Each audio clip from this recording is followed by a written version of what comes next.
हमारी संस्कृति, हमारे संस्कार सदा रहें हमारे साथ। सब्सक्राइब करें तिलक।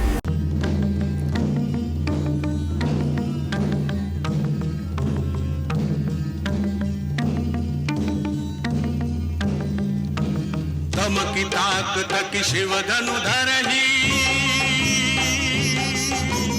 उठई न कोटि भांति बलु करही। जिनके कछु विचार मन माही,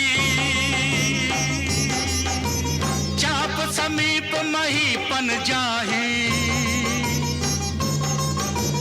धमकी धरही धनु मूढ़ नृप, उठई न चलहि लजाई। बस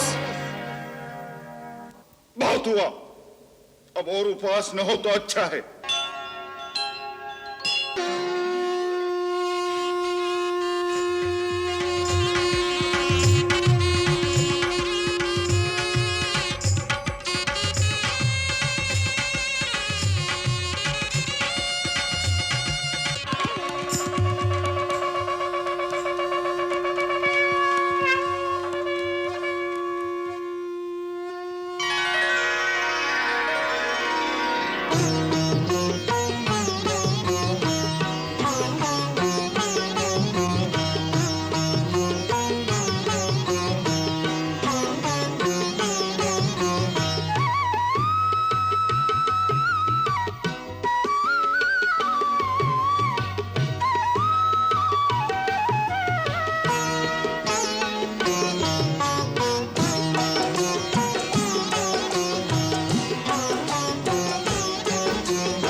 यही वो धनुष है, इससे उठाकर झुकाना क्या कठिन है? कठिनाई का तो तब पता चलेगा जब इसे उठाना पड़ेगा। हाँ, धनुष उठाएंगे। सुना है इससे बड़े बड़े पराक्रमी वीर नहीं उठा सके। वो वीर नहीं, ढोंगी होंगे। मेरी बारी आने दो, देखना कैसे फूल की तरह इसे उठाता हूँ।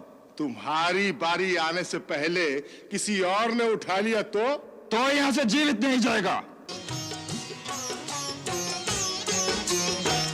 राजकुंवर तेहि अवसर आए, मनहु मनोहर था तन छाए। गुण सागर नागर बलबीरा, सुंदर श्यामल गौर शरीरा। राज समाज विराजत रूरे, उड़गन महु जनु जुग विधु पूरे। जिनकी रही भावना जैसी, प्रभु मूर्ति तिन देखी तैसी। प्रभु मूर्ति दिन देखी तैसी।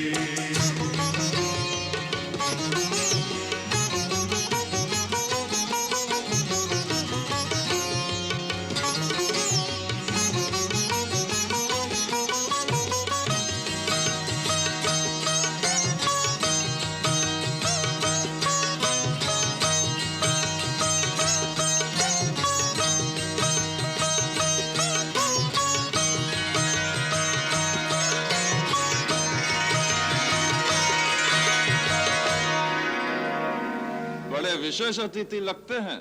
ऐसा लगता है कि सीता के विवाह की बात इनसे पहले से ही पक्की हो चुकी है। हैं? तो क्या हमें वैत में बुलाया है? लगता तो ऐसा ही है, क्योंकि महाराज जनक स्वयं उनका स्वागत कर रहे हैं। उन बालकों का नहीं, महर्षि विश्वामित्र का स्वागत कर रहे हैं। ये बालक तो यूं ही तमाशा देखने आए हैं। तुम क्या समझते हो, ये दूध मुहे बच्चे शिव का धनुष तोड़ेंगे? हम समस्त गुरुजन और देश देश से आए हुए राजा और राजकुमारों का स्वागत करते हैं। हमारे निमंत्रण का मान रखकर आप सब मिथिला पधारे हैं। आप सबको हमारा अभिवंदन।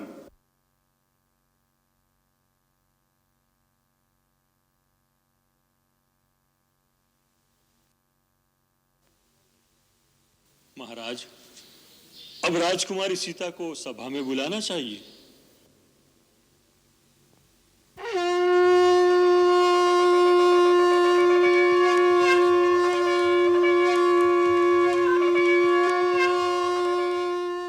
जानी सुअवसर सिए तब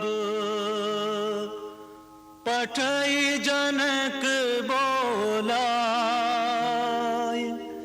चतुर सखी सुंदर सकल सादर चली लवाय।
गुरुजन लाज समाज बड़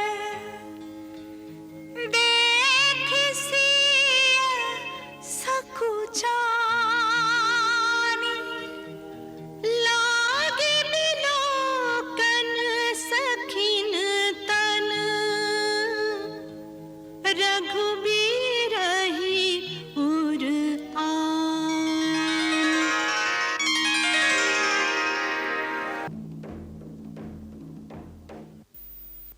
अब यह स्वयंवर का कार्य आरंभ किया जाता है। अपनी अपनी वीरता और पराक्रम दिखाने के लिए हम सबको आमंत्रित करते हैं।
की ताकत की शिव धनु धरही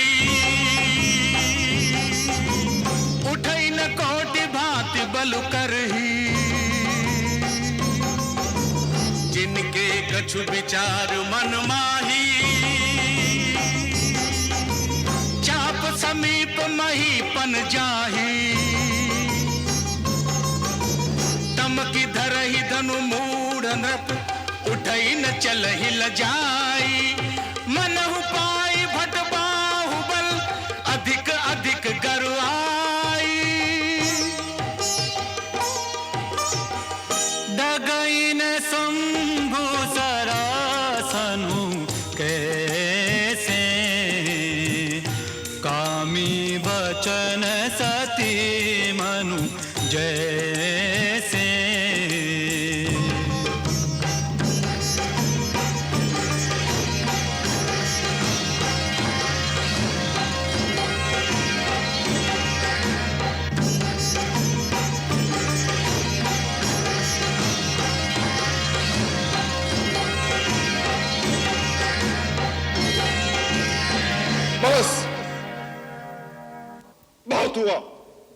अब और उपवास न हो तो अच्छा है।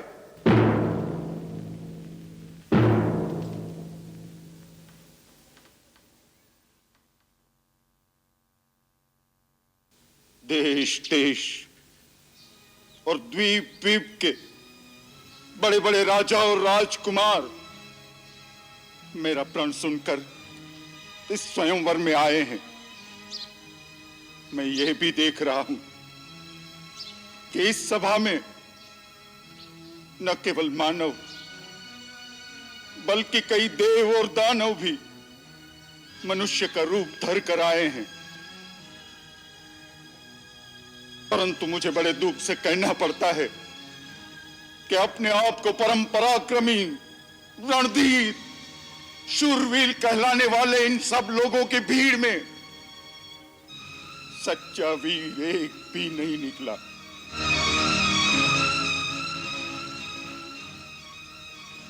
सीता जैसी दिव्य पत्नी, महान यश, अनुपम कीर्ति एक साथ पाने के लिए मैंने केवल बल और पराक्रम का शुल्क रखा था, परंतु इन शूरवीरों में से किसी ने भी उस मूल्य को चुकाने की क्षमता नहीं दिखाई। अरे शिव धनुष को झुकाने या चांप चढ़ाने की बात तो दूर, कोई उसे हिला भी नहीं सका। अगर मुझे यह पता होता तो मैं ऐसा प्रण ठान कर अपनी जग हंसाई न कराता। आज मेरे दुख, मेरी निराशा का कोई पारावार नहीं। अगर मैं ये प्रतिज्ञा तोड़ दूं तो कुल का कलंक कहलाऊं, पूर्वजों के सुकृत नष्ट करूं और मैं अपना प्राण रखूं तो मेरी पुत्री आजन्म कुंवारी रहेगी। उसका जीवन विफल करने का पाप मेरे सिर चढ़ेगा। आज निराशा के अथाग सागर में डूबते हुए मुझे चारों ओर केवल कापुरुष ही कापुरुष दिखाई दे रहे हैं। लज्जा के झुके हुए इनके चेहरे मुझे एक ही बात कह रहे हैं, जनक, लज्जा के मारे डूब मरो, क्योंकि आज ये धरती वीरों से खाली हो गई। बस महाराज बस, इतनी लज्जाजनक और अनुचित बात कहने से पहले आपको यह याद नहीं आया कि इस सभा में सूर्यवंशी रघुकुल नंदन श्री राम भी बैठे हैं। महाराज जनक, जिस सभा में रघुवंशियों में से एक भी बैठा हो, उस सभा में इस तरह की बात करने का कोई साहस भी नहीं करता। और आप तो रघुकुल नंदन श्री राम के सामने वीरता की चुनौती दे रहे हैं। आप इसका परिणाम जानते हैं? मुझे मेरे भैया के चरणों की सौगंध, अगर मेरे गुरु मुझे आज्ञा दें तो यह पुराना जीर्ण धनुष क्या चीज है। मैं पूरे ब्रह्मांड को गेंद की तरह उछालकर इस तरह पटकूं कि इसके टुकड़े टुकड़े हो जाएं। लक्ष्मण, मुझे क्षमा कीजिए भैया, मुझसे आपका अपमान नहीं सहा गया। मुझे आज्ञा दीजिए मैं महाराज जनक के अपमानजनक शब्दों का समुचित उत्तर दे सकूं। शांत शांत हो वत्स, अपने आसन पर विराजो।